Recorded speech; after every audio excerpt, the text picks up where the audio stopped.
पर विचार करना कि शंकर भगवान की शिवरात्रि साधना की रात्रि होती है। शंकर भगवान की शिवरात्रि एक आराधना की रात्रि होती है।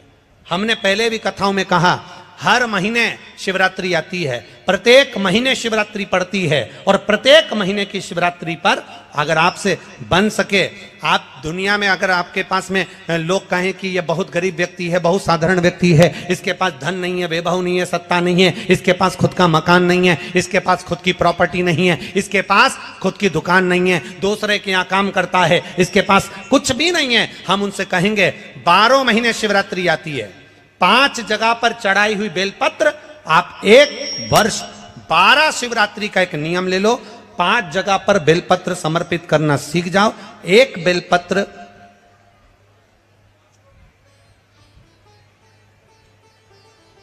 ये शिवलिंग, ये जलाधारी, बहुत ध्यान से देखना, ये चरण जहां से जल नीचे गिरता है, गणेश जी का स्थान, कार्तिकेय जी का स्थान, ये हस्तकमल माता पार्वती जी का हाथ हस्तकमल, शिवलिंग भगवान शंकर का स्थान। ऊपर से जो एक एक बूंद जल शिवलिंग के ऊपर गिर रहा है, शंकर भगवान की 5 बेटियां जया, विषहरा, शामरीबारी, दौतली, देव, बीच में जो एक मोटी सी लाइन है वो शंकर भगवान की छोटी लड़की, क्या नाम है, अशोक सुंदरी। ये पूरे शिवलिंग का वर्णन। 5 जगह पर बेलपत्र, 5 स्थान पर बेलपत्र, 12 महीने की शिवरात्रि। आप दूसरे के यहाँ काम कर रहे हो, नहीं है नौकरी, नहीं है काम, दूसरे के मकान में रह रहे हो, खुद का मकान भी नहीं, खुद का प्लाट भी नहीं, खुद की प्रॉपर्टी भी नहीं, बहुत संघर्ष की जिंदगी जी रहे हो, ठेला धका रहे, लॉरी चला रहे, गाड़ी चला रहे, ऑटो चला रहे, अपने लिए करने का प्रयास करना। घर में जितने सदस्य हैं, 12 महीने शिवरात्रि आती है, एक बेलपत्र अशोक सुंदरी वाली जगह पर, डंडी का मुंह नीचे की ओर, दूसरी बेलपत्र माता पार्वती जी के हस्त कमल पर। ये 2 पत्ती जो होती है, इस पत्ती के 2 भाग शिवलिंग के बीच में हो। तीसरी बेलपत्र भगवान शंकर के शिवलिंग पर, डंडी का भाग आपके विपरीत दिशा में हो, विपरीत दिशा में। चौथी बेलपत्र भगवान शंकर का जहां से जल बहकर जाता है, जमीन पर जो जल बहता है, जमीन पे से जो जल बहकर जाता है, चौथी बेलपत्र उस जमीन के जल पर जहां से वो पानी बहकर जा रहा है, पूरे शिवलिंग को छोड़कर जहां से पानी जमीन पर बहकर जा रहा है उस स्थान पर। और 5वीं बेलपत्र नंदी का जो पांव ऊपर उठा हुआ है, उस पांव के पास में 5वीं बेलपत्र समर्पित करना।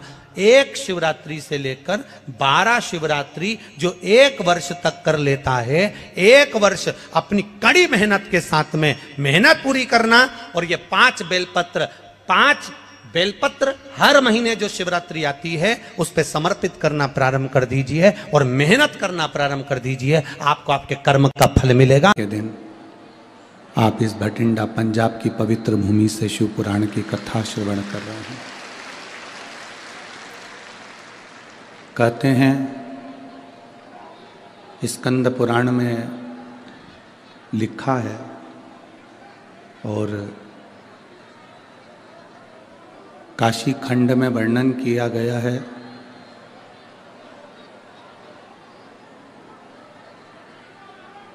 कि भगवान की अविरल भक्ति जब शिवरात्रि आती है,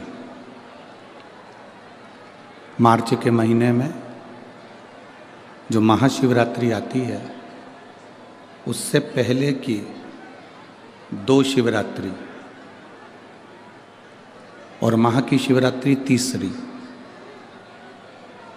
कहते हैं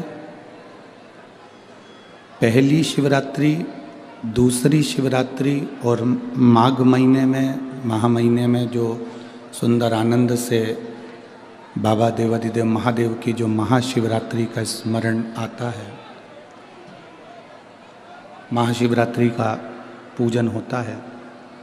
तो पहली शिवरात्रि पर हम जितना दान करते हैं, पुण्य करते हैं, भजन करते हैं, कीर्तन करते हैं, सत्संग करते हैं या बाबा से अपने दिल की बात कहते हैं, तो तीसरी शिवरात्रि जो महाशिवरात्रि आती है, तब तक मेरा बाबा आपको करोड़ों में प्रदान कर देता है और भर देता है। ऐसा क्रम है। तो भटिंडा पंजाब के सभी श्रोता भाई बहन बड़े किस्मत वाले हैं। मैं श्री बांके बिहारी सेवा समिति भटिंडा पंजाब को साधुवाद देता हूँ।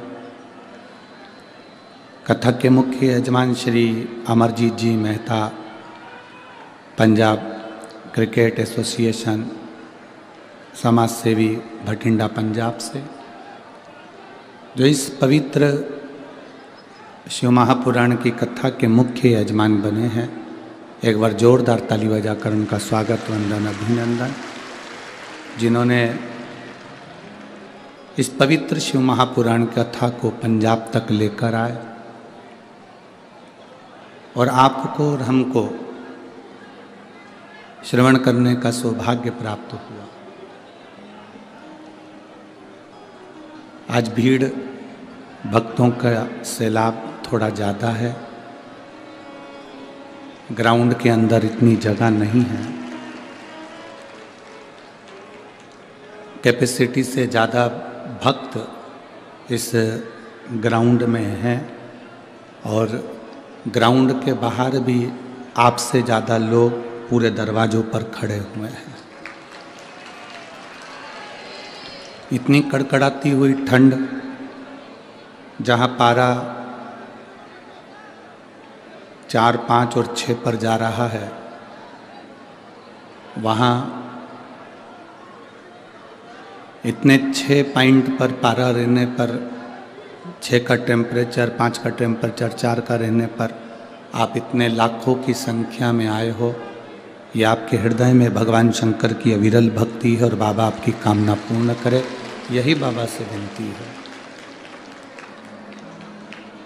और तेरी कृपा बिना ना हिले एक भी अणु, लेते हैं श्वास तेरी कृपा से तनो तनो।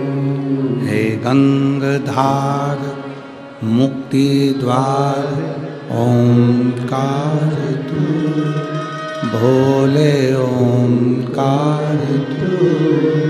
आयो शरण तिया शंभु तार तार तू। बखान क्या करूँ मैं राखों के ढेर का, चपटी भभूत में खजाना कुबेर का। हे गंगाधार मुक्ति द्वार ओंकार तू, भोले ओंकार तू। आयो शरण तिया शंभु तार तार। शिव महापुराण वर्णन करती है शिवरात्रि के, महाशिवरात्रि जब आए वो 3रे नंबर पर कहलाए। तो यदि हम हिसाब लगाएं तो जनवरी की 1, फरवरी की 2 और मार्च की 3। आप जितने बैठकर कथा सुन रहे हो और जितने आस्था चैनल पर कथा सुन रहे हैं, जितने फेसबुक यूट्यूब पर कथा सुन रहे हैं, आप दिल से, हृदय से आज बाबा की कथा में कहकर जाना और उससे प्रार्थना करना। भजन करोगे उसका फल भी ज़्यादा मिलेगा, प्रार्थना करोगे उसका फल भी ज़्यादा मिलेगा, दान कर रहे हो उसका फल भी ज़्यादा मिलेगा, भूखे को भोजन करा रहे हो उसका फल भी ज़्यादा मिलेगा। और 3री शिवरात्रि तक इंतज़ार करना कि तुमने 10 रुपया 5 रुपया दान किया या किसी को भोजन कराया या पानी पिलाया या तुमने स्मरण करा। तो जब महा की सुंदर आनंद में शिव महारात्रि आए, उस रात्रि का इंतजार करना कि बाबा ने तुमको करोड़ों में गिनती कर दिया कि नहीं दिया। बदल आनंद में देता है,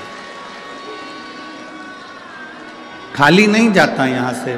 बाबा अगर आप कथा सुन रहे हैं, भक्ति कर रहे हैं, भजन कर रहे हैं तो खाली नहीं जाए,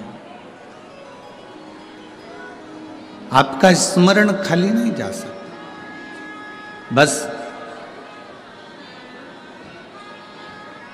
जरूरी नहीं कि भक्ति का दिखावा करा जाए या भजन का दिखावा करा जाए तो भगवान प्रसन्न होगा, ना ना।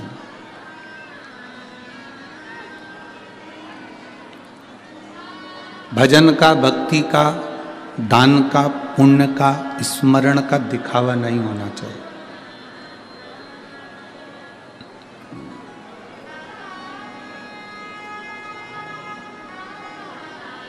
किसी को मत दिखाओ कि हम कितनी भक्ति करते हैं।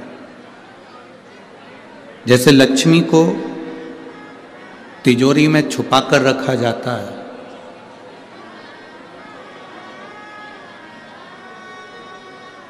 घर की बहू बेटी को पर्दे में रखा जाता है, उसी तरह भगवान शंकर की भक्ति